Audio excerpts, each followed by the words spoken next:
Are the technicians in South Africa ready for EVs?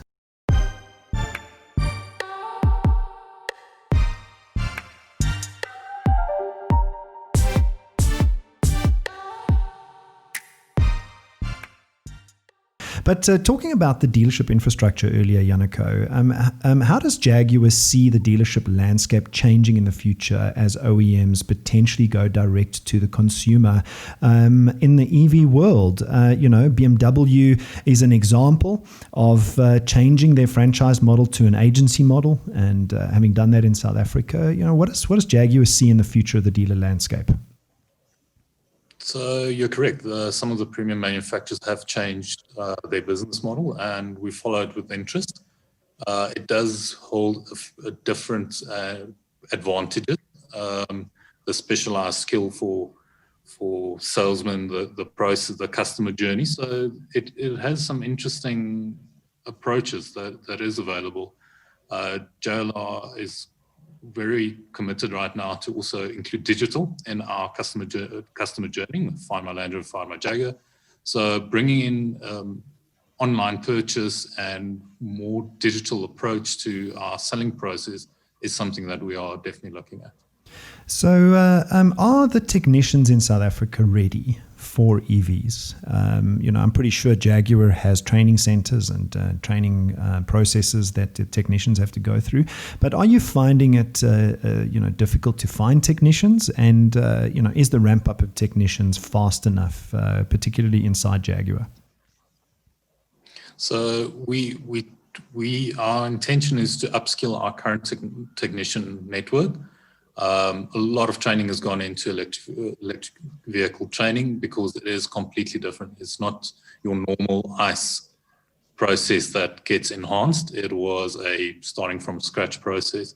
And also it brings different challenges and different ways of, if we look at lid off from battery maintenance, just the maintenance of vehicles. So we tend to upskill our current network. All our retailers have EV technicians, all supported by JLR head office. So it is an ongoing process. And as with any training, there is also ongoing refresher training to make sure everyone stays on top of the new processes and the new skills they've learned. Well, there you have it. If you're listening to this and you want to be involved in the future of electric vehicles, go and check out Jaguar and see whether there is some future career path that you can get onto by becoming a Jaguar technician. Because I'm pretty sure that that's going to be an exciting future, because there's a lot of software involved as opposed to mechanical technicians, right? Yes, it's like I said, it's a completely different journey for the technicians. It's something brand new for most of them. For the apprentices, it's probably an advantage because they start in a world that includes ICE engines and EV engines, or EV motors rather. For the hardened technicians that grew up with petrol and diesel, it's a steep learning curve to add this to their arsenal of skills. But it's an ongoing process. We're definitely ongoingly committed for the training and refresh training and keeping the skills of our technicians as sharp as we can. Winston, let's flip back to the future of the charging infrastructure, and particularly the value chain. I mean, you spoke a little bit about battery technology, and before you and I spoke about there's a research center somewhere down, I think, the Eastern Cape. You mentioned that where we produce battery technology. What is the future of that value chain in this market, and what are you seeing? It's interesting in the sense that there's been some local development of charging infrastructure.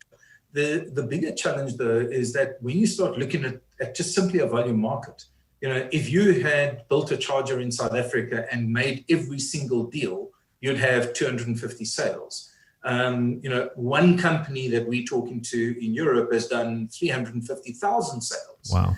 So the numbers just make so much a bigger difference. And I think we are going to see, and we've seen it already, is that on the lower end of the market, where the price customers are price sensitive, so at your home charging level, etc., we're seeing there's no way that you're going to manufacture a charging station locally cheaper than what you can import. Yeah. At the top end scale. I think there still is room for local opportunities there.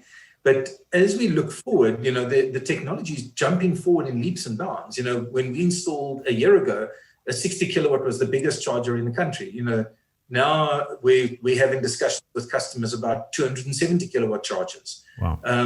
And certainly they come with a price tag, and that's part of the challenge, is that there's almost a linear pricing when you talk about kilowatts. So at the end of the day, we've got to first see the demand before we can start responding to that demand by providing faster and faster charging systems. Of course, faster charging brings other challenges. You mentioned load shedding earlier, and I didn't get a chance to answer, but I think that load shedding really doesn't make a massive impact. And the reason why is because, firstly, if you know there's load shedding in a particular area, you can just drive somewhere else because the car moves. It's not like your office where you're stuck at a single electrical connection. If that connection is load shedded, you've got load shedding. Where with an EV, you can look and see, the charger is off. There's a load shedding problem there. I'm going to go here, and I can charge there rather, because you can move around with your vehicle. There's a really good story of a customer that drove from Durban to Cape Town during the December holiday last year, and at the worst load shedding we've had in the country. And he said only once did he have to wait about an hour where the only option he had was one charger. Wow. And he had to wait. That charger was offline. Whereas if you're in any of the bigger metros, you've got multiple options in multiple areas. Yeah. But if you're in a small town in the middle of the Karoo, there's probably only one charger, within 200 kilometers of that. So therefore, you'd have to wait for that one. But it really isn't a big deal. What is going to become a big challenge is going to be that big power. You read articles where the guys say, the future batteries will charge in seconds. Okay, so we want to move 90 kilowatt hours, which is what you've got to move for an I-Pace. And you want to do that in seconds, you need a 200 or let's say a 10 megawatt connection. And it becomes the size of the pipe that we just can't deliver on. Yeah. So as we get quicker, the challenge is not going to be that we don't have enough energy. We don't have enough energy at that point. Yeah. So it's the size of the pipe, not the amount of energy that's flowing through that pipe. Yeah. So those will be interesting challenges as we move to bigger and bigger charging systems. But and we will, over the next 5 or 10 years, things like 150, 200, 300 kilowatts are going to be standard. The newer vehicles will come out with higher demand on charging, higher voltage expectations. All of those technologies are going to be pushing boundaries all the time. I think the new I-Pace that's not sure when it's coming out, but it's moving to much faster, even AC charging. So you can do 3-phase AC charging. And there's a lot of exciting things changing in that space. Well, that's on the 21 model year. We're going from 7 to 11 kilowatts onboard charging. Wow. Yeah. I mean, I didn't know that. Tell us a little bit more about that, Janneke. So part of the 21 model year upgrades to the vehicle is we're going from 7 kilowatt to 11 kilowatt onboard charging. We're getting a new infotainment system. We're getting some additional design packs on the vehicle. So, just not just cosmetically, but also technology, also together with our software over the air.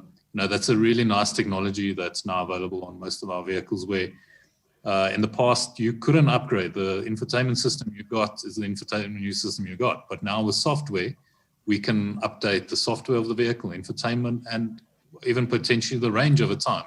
With the technology and the experience in Formula E, battery management systems and the processes gets improved. So it'll, with updates like you update your phone, your vehicle will update, your vehicle will improve. Where in the past, the vehicle you bought, it was a stamp in time. It didn't move from there. Now your vehicle is going to be constantly updated. So don't do what I do.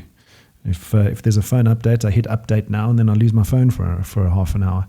Do it at home. But that's very exciting. I mean, when I drove that I-Pace, Janneke, the sound system in that car, it's just, when I pick up my iPhone, it just feels good.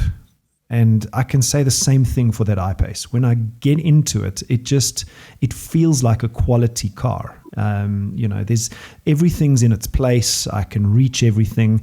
The sound system is brilliant. We won't talk about the acceleration, but and that sound, that zinging sound. I think that's my new favorite sound. is when you put your foot on that loud pedal, that it almost sounds like a spacecraft as it accelerates. And you've got an option if you want to put it in dynamic mode to make that more pronounced, or you just want to take it away to have that zero sound experience. And that's a great part of the vehicle. It just feels right. It's customizable. It's a nice place to spend time in. So yeah, it's up to you, and it's a perfect balance between luxury and performance. I think that's the bit I like the most. Yeah, I think that's the big thing with electric vehicles, is that they are to a large degree simpler than the fossil fuel counterparts. Certainly mechanically simpler. Electric motors are a lot simpler than what a combustion engine is. Also, technologically, they've got a much higher demand on IT in terms of actual software and those sort of control systems. And that means you've got more IT within the vehicle. So you can then start to do a lot better things. And that's why we're seeing such a big drive around autonomous driving and all of these technologies, just simply because the car pretty much has the processors capable of delivering that. You know, there's a few add-ins, and we start upgrading, putting a couple of sensors on, and we're going to see that sort of change. So I think that's what's going to bring electric vehicle pricing down as the volumes go up. That's what's going to make them more reliable. I mean, they currently are much more reliable. You know, I haven't heard of an electric person or electric driver who sort of had to take his car in for a service. You know, they just don't get serviced. You know, I think all that remote monitoring and remote technology, you're able to really pin down. And if it is a service, you're going to say, listen, bring the vehicle in, we need to replace this item, you know, because that's already been conveyed through that network. And through well, the car will tell you, right? Yeah, exactly. Yeah, the car will tell you. I mean, I correct me if I'm wrong, Janneke, but I believe that an electric car has something like 2,000 moving parts, whereas an ICE vehicle has something like 20,000 moving parts. So the sheer number of moving parts in an electric vehicle are 10% of an ICE vehicle. So you've got less to break. You're absolutely correct. On the I-Pace, we've got two motors on each axle. You don't have the traditional engine gearing, drive shaft combination that you have to maintain. It's two motors. Like Winston said, it's a simplified design.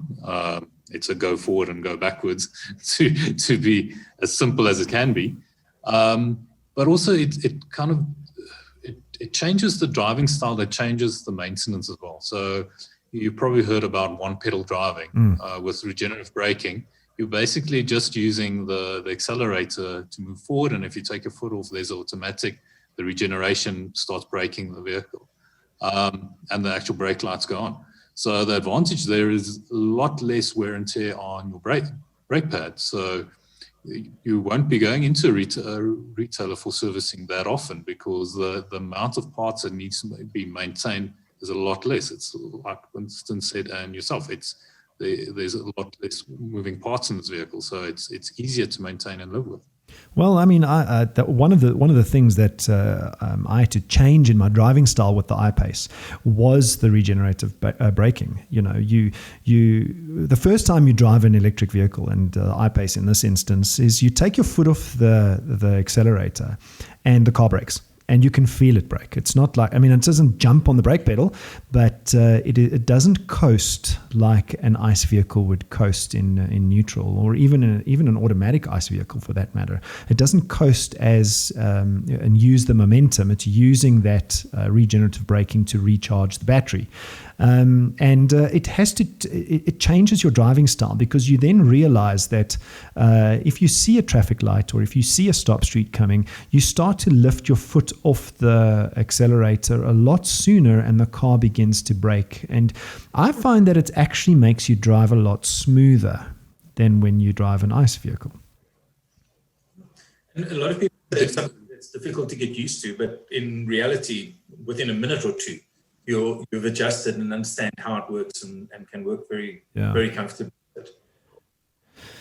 Well, and also if with the regenerative braking, you can also set how aggressive it can be. Yeah. So you could either get used, like Winston said, it doesn't take that long to get used to this driving style, and like I said, you kind of change and become smoother in your driving, that's something that happens naturally. That's not something that someone needs to teach you. It's just a natural progress. Well, you don't have to change gears in the future, ever again. I think stick shift should be removed from all cars all over the world. I think it's a waste of time. That's just my opinion. Anyway, gentlemen, we've reached the end of this segment. This has been absolutely fascinating. We've gone on for longer than we would like to have, but it's been fascinating. Any final thoughts, Winston, from Grid Cars? I think the most important thing for me is that around customer education. So where the customer is often looking and saying, oh, electric vehicles are dirtier than petrol cars. Really go and research this, because they're wrong. They're not. They are cleaner. They are better. Then you'll hear people who say, oh, but they're slow, they're golf cars. Well, go and drive one and you'll know. I think the most important thing you can do is get yourself into an electric vehicle. Whether you intend buying one or not, get one, drive it, go and demo it, look at it, understand the technology so that you don't get yourself caught up in these misinformation around the technology. When people say there's no charging infrastructure, just research it. There's a map. You'll see the map. You'll see how much there is, and familiarize yourself with what it looks like, and go out and look for them. See where they are. If you know there's one close to your house, go and stop and have a look at the charger. Do a selfie. Put it on Facebook. Make people aware that these are what chargers look like. This is what the things are out there. I think that's the single most important thing. We've got a customer base that is very easily manipulated into thinking the wrong things. And just educate yourself, go and experience it, look at it, see it for yourself. And you'll see how that opinion will suddenly mean that the industry will see things differently. The technology will be more amenable to you. The day that you're ready to buy electric, you're going to be ready to buy electric. It's not going to be a case of, oh, now I'm trying to understand, is the charging infrastructure, are these cars worth driving? Is what people are saying true? Really research it and understand it. And there's plenty of resources to do that. Hit social media, hit Google. Yeah, just go and Google it. So there you have it from Winston Jordan from Grid Cars. Go and get yourself into an electric vehicle before you just take secondhand opinion and make it fact for yourself. As a matter of fact, go and drive an I-Pace. I encourage you to go and drive an I-Pace. You won't want to get out of it. Any final thoughts there, Janneke Danhauser from Jaguar Land Rover? So as we said in the beginning, Jaguar Land Rover is definitely committed to electrification, globally and in South Africa, with our range of electric and plug-in vehicles. As Winston said, go and experience it. It is a different driving experience. It's something that you would enjoy. It's going to change your view about electric vehicles. Go out there, try it. It's a fantastic alternative to what you've been used to in life with automobiles. Exactly. There you have it. Janneke Danhauser from Jaguar Land Rover South Africa. And ladies and gentlemen, that's the end of this video cast.